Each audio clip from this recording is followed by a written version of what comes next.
After 3 months of being with each other, sharing the heat of desire in a single bed, Waylon Snyder could still feel like she was on cloud nine up to this day. Levi Zacharias was an ideal man for Waylon. He was not selfish and concerned about her enjoyment of the activity, which Waylon appreciated because she liked the feeling of being cared for.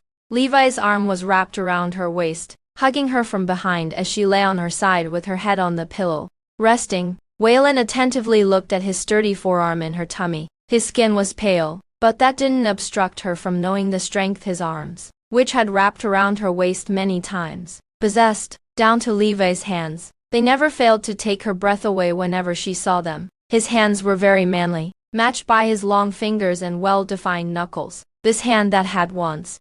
Waylon's thoughts were interrupted when she noticed a ring on his finger. It was no ordinary ring. Even though she was not a fan of luxurious things, BJ Sluggery was a famous luxury brand. For she not to recognize the ring, but it was not the one that blew her mind. Its type instead. It was a wedding ring. It shone under the light, looking dazzling. She couldn't deny that even she, who was not into such things, found it marvelous, but at the same time, it sobered her from being immersed in their sweet past. With her hoarse voice, Waylon asked, "You're getting married now?" "Just engaged," Levi corrected, calm as usual. As a realization dawned on her, her mood became a little subtle. Then, I shouldn't squeeze myself into him anymore, Waylon thought. Holding her breath, she courageously said, "Since you're engaged, shouldn't it be over for us?" Levi was still single when they started this relationship, but now that the situation had changed, Waylon knew that their relationship, if it could be called that, should end now. She didn't want to ruin someone's relationship just because of this physical connection and worldly desires she had with Levi. Hearing her words, Levi smiled and pecked her neck, making a shiver run down Waylon's spine, and her hand clenched the sheet tightly. With his deep voice, he asked, "Are you willing to give up?" Not expecting his question, Waylon's mind went blank, and her strength seemed to vanish. Unable to think straight out of frustration and bottled up emotions, she suddenly grabbed his hand and bit it hard, leaving a teeth mark on it. Seemingly understanding Waylon's impulsive behavior, Levi simply gave her a slight pinch on her chin and remarked jokingly, "You learned something bad, huh?" Then he turned her around to face him and bit her lip hard. It was then that Levi's cell phone suddenly rang. It kept ringing, but Levi simply picked it up, glanced at it, and returned it to the bedside table afterward. Waylon, on the other hand, assumed it was his fiancée calling him. Nonetheless, they went on with their business, but Levi left earlier than usual that night.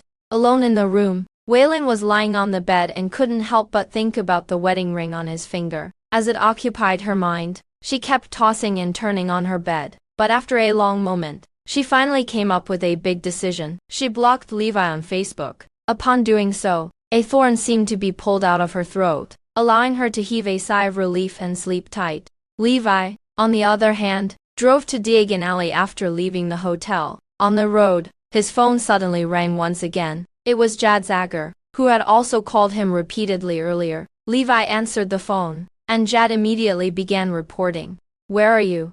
"Yohanan fought with his classmates and he's now in the hospital.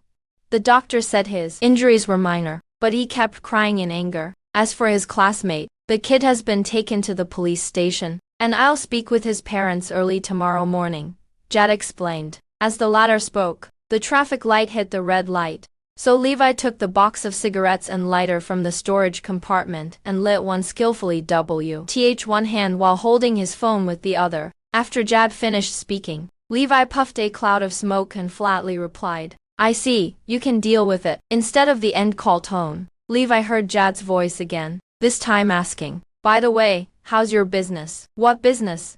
asked Levi, not having any clue about what Jad was referring to. "Didn't you agree to get engaged?" Jad clarified. Levi's eyes narrowed when he heard that. Soon, the traffic light turned green, and he said solemnly, "I am driving. I'll talk to you later." "Huh?" Jad uttered, but Levi abruptly hung the phone up, not allowing Jad to continue speaking. As he hit the road, his gaze was drawn to his left hand, which was holding the steering wheel. If earlier, there was only a ring on it, now, there was also a teeth mark left by Waylon out of exasperation. Levi smiled as he touched it with his index finger, removed his wedding ring, opened the storage compartment, and tossed it in. On the next day, Waylon was snuggling on her bed when her phone suddenly rang. jolting her out of her dream. She picked it up and saw that it was Hao Coleman, her stepmother. Upon seeing it, she answered the call immediately and heard Hale's voice on the other end of the line. Hello Wei. I just received a letter from a lawyer this morning. Ian fought with his classmate yesterday, who's now in the hospital. Now, the lawyer is demanding compensation for the student's medical expenses and mental damage. I don't know what to do. His classmate's parents are rich and powerful, and they sent Ian to a police station. Hal cried anxiously. Weilin's heart pounded when she heard her stepmother, but she soon gradually sat up straight on her bed and asked, Is Ian still at the police station? Bawling, Hal replied, Yes.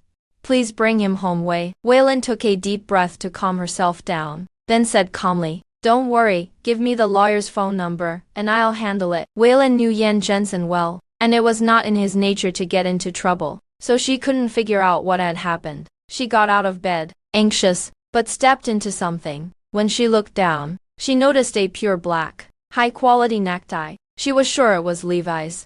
When Weilin arrived at the police station, she went straight to the officer in charge and discussed some details regarding Ian's case. After a long discourse, she finally brought him out, and Ian immediately told her it was Johann and Zacharias who started it. With that, everything became clear to Weilin.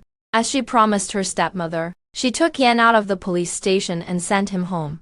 Now that Ian's situation had been resolved, she turned to her phone and dialed the number Hal had sent her. After a moment of ringing, the call finally patched through, but all she could hear was noise. Even so, Weilin took the initiative and spoke first. Hello, is this lawyer Zager?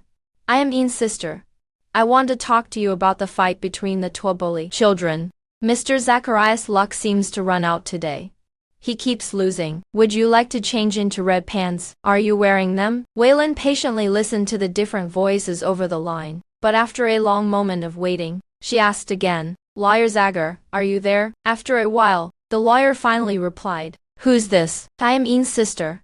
I want to talk to you about the fight between the two children. Weilin repeated herself, but then the man simply replied, Oh. Since the lawyer was finally on the other line, Weilin turned on the loudspeaker so that she could hear his response despite his noisy background. Come to the Sunny Club. Let's talk here personally, the lawyer said before hanging up the phone. Meanwhile, in the Sunny Club, Jad had just put his phone on the table after the call when Holton Barber, who was playing cards, asked, Who are you inviting here? Joining them at the playing table, Jad replied, Johann fought with a classmate, and the kid's sister is coming. She has a nice voice, Holton commented, then faced Levi. When she comes here, don't let her off hook easily, even if she weeps and begs you. Show her that we're not someone she should mess up with. When Levi did not respond, Jad kicked Holton's feet under the table, signaling him to stop. Levi smoked quietly while watching the cards being shuffled. He then rolled up the sleeve of his polo with his hand holding a cigarette, and said coldly, A little injury isn't a big deal. Jad quickly shook his head in disagreement and refuted, Don't say that. You didn't see how Johann cried. He leaned back in his seat and added, I mean two haven't talked in a long time. When are you going to be reconciled? He's your son, no matter what. Besides, I understand why he doesn't want you to remarry. Jad was gazing at Levi intently, waiting for him to respond, but the latter's mouth was zipped shut as usual. Even when he was with them, Levi was so quiet that if one didn't know him, one would think he was mute. Hence, no one could guess what was on his mind. Jad was in that state, wanting to say something, when he suddenly noticed the slightly open collar of Levi's polo. Is that? Jad thought, freezing for a moment as an idea lingered in his mind. Those wrinkles in Levi's polo hinted at only one thing. As such, he couldn't help but quibble. You just agreed to get engaged, and you're already having sex.